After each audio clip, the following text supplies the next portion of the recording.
बिस्मिल्लाहिर्रहमानिर्रहीम। अस्सलाम वालेकुम नाज़रीन, जो लोग दूसरों को बेदर्दी से कत्ल कराते हैं खुद कितने बुज़दिल होते हैं इसका अंदाज़ा इस कहानी से हो जाएगा जो आपके इल्म में शायद आई है कि नहीं, कि साद रज़वी कैसे भागा, कैसे ज़ख्मी हुआ और भागने और ज़ख्मी होने से पहले किस तरह इस पर एक जुनून का दौरा पड़ा जिससे ये हवास बाख्ता हो गया और फिर इन्होंने पुलिस पर हमला करने में पहल की और बरस चलाए।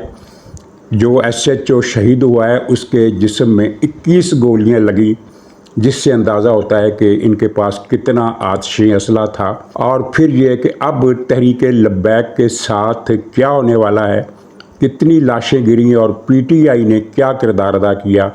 और फिर एक दिलचस्प बात कि सुहेल आफरीदी के बारे में ये तासुर तो था कि ये बड़ा एंटी पाकिस्तान है, पाकिस्तान का दुश्मन है, नफ़रत करता है, लेकिन ये गधा है इस बात का पता उस तकरीर से चला जो इसने वज़ीर आला मुंतखब होने के बाद पख्तूनख्वा असम्बली में की। और इससे आप अंदाज़ा कर सकते हैं कि इमरान खान की चॉइस क्या है और ये PTI को किस अंजाम की तरफ ले जाएगी। तो नाज़रीन, ये दो ही हमारे मरकज़ी मौज़ूआत हैं। इसके अलावा अगर वक्त मिला तो पाक अफ़गान सूरत हाल पर भी ज़रूरी और मुख्तसर तबसरा में करने की कोशिश करूँगा। तो आगाज़ करते हैं कि फितना कल मुरीद के में अपने अंजाम को पहुंचा और गैर मुल्की इदारों ने भी ये रिपोर्ट किया है कि जब ये ऑपरेशन शुरू हुआ मुरीद के में इनके ख़िलाफ़, तो उस वक्त तहरीक लब्बैक के जितने भी लोग वहाँ मौजूद थे उनकी तादाद 3000 से कम थी। इसका मतलब ये है कि मुरीद के पहुंचते वक्त ये 2500 से भी कम थे और वो मेरी इत्तला दुरुस्त थी कि 2500 से भी कम थे। ज़ाहिर है मुरीद के में भी इनके लोग हैं, इर्द गिर्द के इलाकों में भी इनके लोग हैं, तो मज़ीद 400-500 आगे होंगे। तो टोटल तादाद 3000 थी। और ऑपरेशन के जो अहम पॉइंट है वो तो मैं अर्ज़ करूँगा, लेकिन मैं पहले ये बता दूँ कि साद रिजवी के साथ क्या हुआ उसकी पूरी कहानी कोई नहीं बता रहा, हालांकि ये कहानी टुकड़ों में सोशल मीडिया पर मौजूद है। जब ऑपरेशन शुरू हुआ, ऑपरेशन शुरू होने से पहले इनको मौका दिया गया कि आप निकल जाएं, और मैं ज़रा मुख्तसर तौर पर बता दूं कि मुज़ाकरात में क्या चीज़ तय होने से रह गई थी। मुज़ाकरात हुए थे, ये झूठ बोलते रहे हैं कि मुज़ाकरात के लिए कोई नहीं आ रहा। इन्होंने 8 मुतालबात पेश किए, बाकी मुतालबात पर पेशरफ्त हो गई थी, लेकिन 3 मुतालबात पर बात अटक गई थी, जिनमें से एक तो ये था कि ये गारंटी दी जाए कि TL के किसी भी वर्कर पर कोई मुकदमा नहीं बनेगा, ना गिरफ्तारी होगी। जो गिरफ्तार शुदगान है उनकी रिहाई का मुतालबा तो वो कर ही रहे थे। इस पर इन्हें जवाब दिया गया कि जिन लोगों ने लाहौर में पुलिस वाले को शहीद किया है और एक राहगीर को शहीद किया है और फूड पांडा वाले को गोली मारी है, उन पर तो मुकदमे चलेंगे। और जिन्होंने तोड़ फोड़ की है, गाड़ियाँ जलाई हैं, पुलिस की गाड़ियाँ छीनी हैं, पुलिस वालों को पकड़कर मारा भी है, और उन पर भी मुकदमे चलेंगे।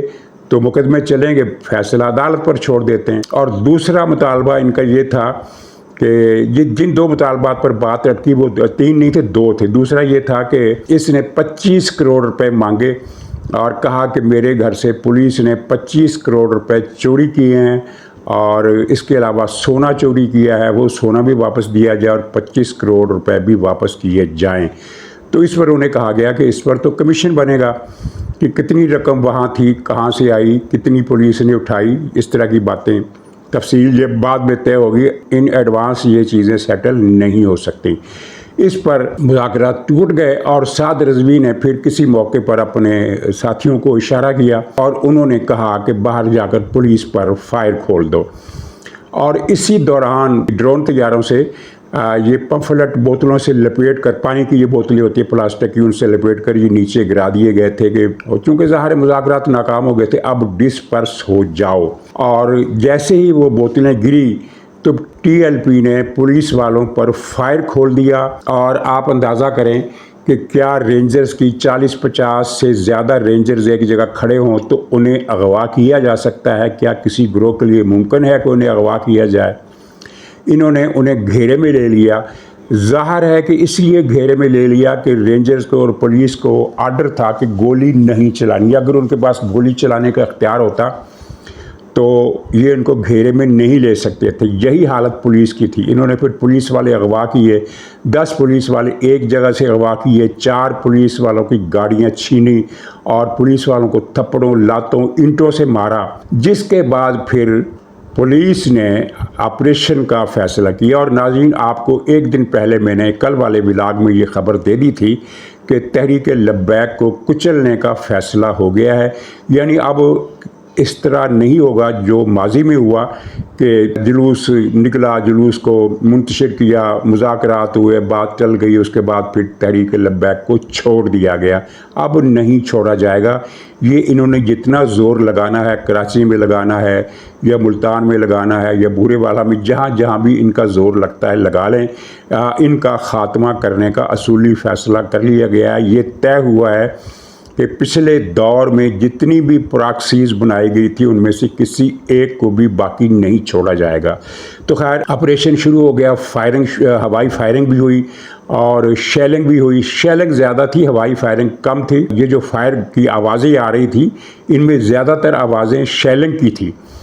और जब शेलिंग ज़्यादा हुई तो ये मौलवी साद घबरा गया और घबराने के बाद इस पर जो पागलपन का दौरा पड़ा उसकी वीडियो आपने देखी होगी कि ये मसलसल 3 मिनट तक, 3 मिनट कम नहीं होते, मसलसल 3 मिनट तक ये अपनी राने पीटता रहा और चिल्लाता रहा। इसकी वीडियो मैं कोशिश करूंगा कि इसमें लगा दूं। अगर ना लगाई तो आप इसको सोशल मीडिया पर देख सकते हैं, क्योंकि ये भी उन वीडियोस में शामिल है जो बहुत वायरल हैं। व्हाट्सएप पर भी चल रही हैं, यूट्यूब पर भी चल रही हैं और ट्विटर पर भी चल रही हैं। तो ये 3 मिनट तक इसने अपनी रानों को पीटा, फिर सीनों को पीटा और फिर जब शेलिंग के बाद मजमा डिस्पर्स हो गया और पुलिस वाले इसके कंटेनर के पास तकरीबन पहुंच गए, इसने जब ये देखा कि पुलिस वाले कंटेनर के नज़दीक पहुंच गए तो ये मुझे गिरफ्तार करेंगे, तो इसने कंटेनर से छलांग लगा दी। इसने भी और उसके भाई ने भी। अच्छा, छलांग लगा दी और भाई ने भी छलांग लगा दी, दोनों ने छलांग लगा दी पुलिस से बचने के लिए, गिरफ्तारी से बचने के लिए। हुआ ये कि इसके छोटे भाई ने जो छलांग लगाई वो तो नीचे उतर कर भाग गया और ये जो था ये नीचे गिरकर जख्मी हो गया। इसके कंधे पर चोट लगी। ये जो कहा जाता है कि इसको 3 गोलियां लगी, बकवास है, झूठ है। इसको कोई गोली नहीं लगी। कंटेनर पर तो गोली चलाई नहीं गई। और हाँ, जब ये भाग गए तो फिर उसके बाद कंटेनर को उल्टा दिया गया और उसे नज़र आतिश कर दिया गया। जिस तरह पिछले साल 26 नवंबर को वो गंडापुर और जादूगरनी का कंटेनर भी जला दिया गया था। ये आइंदा के लिए भी एक मैसेज है और मेरा ख्याल है कि अब सियासी जमातों को कंटेनर से परहेज़ करना होगा और वही 1970, 80, 90 की दहाई वाले जलसे जुलूस का जो बंदोबस्त है उसी तरह का करना होगा, क्योंकि उसमें ज़्यादा जो मामूल पर हालात रहते हैं और पूरी दुनिया में इसी तरह होता है। ये कंटेनरों का रवाज तो पाकिस्तान में बिल्कुल गलत तरीके से ताहिर अल-कादरी ने शुरू किया था और उसके बाद फिर इमरान खान ने, फिर लब्बैक वालों ने, फिर तो जमात इस्लामी, JU और दूसरी पार्टियों ने भी कंटेनर इस्तेमाल करना शुरू कर दिया। ये बकवास अब बंद होनी चाहिए। जिस तरह माजी में जुलूस निकलते थे उसी तरह के जुलूस निकलने चाहिए। तो खैर वो कंटेनर को जब उन्होंने गिरा भी दिया और जला भी दिया तो ये दोनों भाई भाग गए थे, लेकिन ये चूंकि साद रज़वी जो था ये ज़ख्मी था, इसको चोट लगी थी कंधे पर, खून भी निकला। तो ये गोली वोली का ज़ख़म नहीं था, ना ही ये कोई मुहलक ज़ख़म था, लेकिन ज़ाहिर ज़ख़म की तकलीफ़ थी। ये ज़्यादा दूर तक नहीं भाग सका और सड़क के पहलू में जो गली निकलती थी ये उसके अंदर पहुंचा था कि पुलिस वालों ने इसे पकड़ लिया।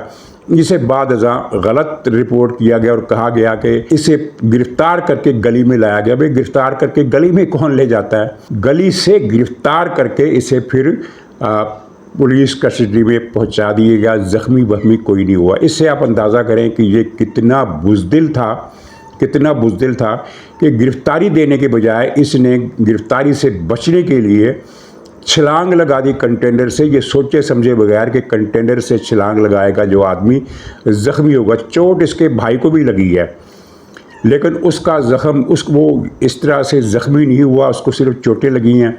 वो फिर फ़रार हो गया। उसे पता नहीं कहाँ से पकड़ा गया, लेकिन ये इसको पकड़ते हुए चूँकि लोगों ने देखा کہ یہ ساتھ والی گلی میں بھاگا اور وہاں سے اس کو پکڑ لیا گیا۔ اچھا 25 کروڑ روپے، یعنی اب کہانی یہ بھی گردش کر رہی ہے کہ یعنی اس سے تفتیش جو کی جا رہی ہے اس سے یہ پوچھا جا رہا ہے کہ یہ جو خبر ہے بڑی گرم ہے اس انٹیلیجنس حلقوں میں کہ کسی فریق نے اسے 50 کروڑ روپے دیا تھا کہ تم نے یہ لانگ مارچ کرنا ہے، شر و فساد کرنا ہے، اور وہاں جا کر امریکی سفارت خانے کے باہر مظاہرے کے دوران تمہارے ساتھیوں نے سفارت خانے جلانے ہیں۔ 3 یا 4 سفارت خانے ان کا جلانے کا پروگرام تھا، اور یہ ان کے ہر جلوس میں عمارتوں کو آگ لگائی جاتی ہے۔ آپ نے دیکھا ہوگا وہ جو واقعہ ہوا تھا قصور میں، اس کے بعد اور پھر جو وہ مرزائیوں والی شک، ایک نام نہاد فراڈی قسم کی شک تھی، تو اس کے خلاف بھی جو مظاہرے ہوئے ان میں بھی انہوں نے بہت سارے مکانات اور املاک کو آگ لگائی، لوگوں کو گولیاں ماری۔ تو اس مرتبہ بھی یہ پروگرام تھا، لیکن یہ فتنہ پھر کچل دیا گیا۔ اس کا جو والد تھا، آپ کو پتہ ہے کہ ان دونوں کا مینٹر کون تھا؟ فیض تھا، باجوہ تھا، اور باجوہ سے پہلے تھے۔ رحیل شریف کے دور میں ان کی تیاری شروع کر دی گئی تھی، اور یہ کوئی میں آف دی ریکارڈ بات نہیں کر رہا، آپ کے علم میں میں صرف یاد دلانا چاہتا ہوں کہ جب عمران خان کے دور میں اس کو دھرنا ختم کرنے کے لیے دھمکیاں دی گئیں ٹیلی فون پر، اس نے ذکر کیا تو اس نے مسجد میں بیٹھ کر کہا، اور ایک اور جگہ پر 2 جگہ پر اس نے بیٹھ کر کہا کہ یہ مجھے دھمکیاں دے رہے ہیں، اگر مجھے مجبور کیا گیا تو میں پھر یہ بتا دوں گا کہ مجھے دھرنے پر جانے کے لیے کہا کس نے تھا۔ ظاہر کس نے کہا تھا؟ ایجنسیوں کی طرف اشارہ تھا اس کا۔ اس کے چند دنوں بعد، 3-4 دنوں بعد اس کی موت واقع ہو گئی، اور اس وقت یہ افواہ پھیلی تھی کہ اس کو مارا گیا، قتل کیا گیا، کیونکہ یہ کوئی راز کھولنے والا تھا، لیکن اس کے اہل خانہ میں سے کسی نے یہ بات نہیں کی۔ اس کا مطلب ہے کہ یہ افواہ اڑائی گئی تھی، موت قدرتی تھی۔ ہاں، زیادہ سے زیادہ جو قیاس آرائی کی جا سکتی ہے وہ یہ ہے کہ اس کو کچھ دھمکیاں ومکیاں دی گئی ہوں گی مولوی خادم رضوی کو، اور وہ پھر ڈر گیا، اور ڈر کے اعصاب زدہ ہو گیا، کچھ دل کا دورہ پڑا۔ یہ قیاس آرائی ہے، یہ میں نہیں کہہ رہا کہ ایسا ہی ہوا، ایسا ہو سکتا ہے، کیونکہ یہ بہت گالیاں دیتا تھا اسٹیج پر بیٹھ کر، اور گالیاں دینے والے بہادر نہیں ہوتے۔ یہ بھی بزدل ہے، یہ حافظ جو ہے سعد رضوی، مولوی سعد رضوی، یہ بھی بزدل ہے، اتنا بڑا بزدل آج تک کبھی نہیں دیکھا کہ کسی بھی جلوس کے لیڈر نے گرفتاری سے بچنے کے لیے کنٹینر سے چھلانگ لگا دی ہو۔ ان کا جو پیٹی بھائی ہے عمران خان، اس نے گرفتاری سے بچنے کے لیے دیوار پھلانگی تھی، دیوار سے چھلانگ اس نے بھی نہیں لگائی تھی، وہ دوڑ کر چڑھا دیوار پر اور دیوار پھلانگ گیا۔ یہ نہیں تھا کہ دیوار پر پہلے سے چڑھا ہوا تھا، چھلانگ لگا دی، اور دیوار بہرحال کنٹینر جتنی اونچی تو نہیں ہوتی، کنٹینر خاصا اونچا ہوتا ہے، تو یہ اتنا بزدل آدمی تھا۔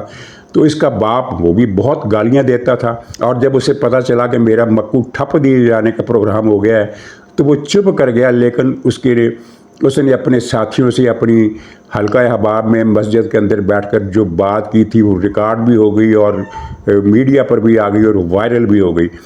تو اب ناظرین اس کے ساتھ کیا ہونے والا ہے؟ تحریک لبیک پر پابندی ایک تو لگی ہوئی ہے پہلے سے، اب اس پابندی کو مؤثر کیا جائے گا، اور پاکستان میں کسی بھی جگہ ان کو کام کرنے کی اجازت نہیں دی جائے گی۔ انہوں نے ایک اور جھوٹا پروپیگنڈا شروع کیا کہ مسجد شہید کر دی گئی ہے، وہ مسجد جو اس کی مولوی خادم کی تھی، مسجد کو شہید کرنے کا کوئی فیصلہ نہیں ہوا، نہ کسی کا ارادہ ہے۔ ہاں، یہ ممکن ہے، جو مجھے نظر آ رہا ہے وہ یہ ہے کہ اس مسجد کو ان لوگوں سے خالی کرا دیا جائے گا، اور وہ اس مسجد کو اب یہ لبیک والے استعمال نہیں کر سکیں گے۔ ناظرین، پولیس اور انتظامیہ نے جو تفصیل جاری کی اس میں ایک SHO شہید ہوا ہے جس کو 21 گولیاں لگی، اور 50 پولیس والے شدید زخمی ہوئے ہیں، جن میں سے 15 یا 16 کو گولیاں لگی ہیں، 15 یا 16 کو گولیاں لگی ہیں، یعنی ان کی طرف سے جو پہل کی گئی فائرنگ کھولنے میں۔ اور TLP کے جو لوگ مارے گئے ان کی تعداد 3 ہے، اور ایک راہگیر شہید ہوا ہے ان کی فائرنگ سے۔ TLP والوں کی لاہور میں بھی انہوں نے 2 راہگیر مارے تھے، اور اس سے زیادہ کوئی نقصان نہیں ہوا۔ لیکن آپ نے دیکھا کہ PTI کا سوشل میڈیا، مجھے حیرت ہے فوج پر بھی اور حکومت پر بھی اور پولیس پر بھی، کہ جو شیطان ملک سے باہر بیٹھے ہیں ان پر تو ٹھیک ہے ہاتھ نہیں ڈالا جا سکتا، لیکن پاکستان میں یہ صبح سے انہوں نے چیختے چنگاڑتے تھمب نیل اور ٹویٹر پر چیختی چنگاڑتی پوسٹیں کہ لاشوں کے ڈھیر لگ گئے، 260 شہید اور ہزاروں زخمی، اور لوگوں کو زندہ جلایا گیا۔ ارے گدھے کے بچوں، لوگوں کو زندہ جلایا گیا مرید کے میں، اور کسی نے اس کی فلم نہیں بنائی۔ کوئی کامن سینس ہوتی ہے، کوئی عقل ہوتی ہے، کوئی سیاست کی میتھمیٹکس ہوتی ہے۔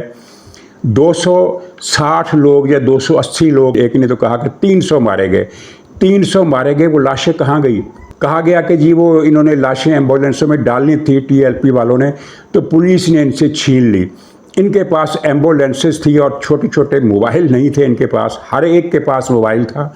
और मुरीद के वाक़े की हर पहलू से सैकड़ों वीडियोस इस वक्त सोशल मीडिया पर वायरल है। तो एम्बुलेंसों में लाशें डालने की कोई वीडियो है या कोई वीडियो ऐसी है जिसमें पुलिस इन एम्बुलेंसों को छीन रही हो? लाशें गिरने की कोई फुटेज, लाशें ज़मीन पर गिरने की कोई फुटेज? हाँ, एक फुटेज आई है जिसमें 6-7 आदमी ज़मीन पर पड़े हुए हैं, वो ज़ख्मी हैं, जिनको इन्होंने कहा कि ये लाशें हैं।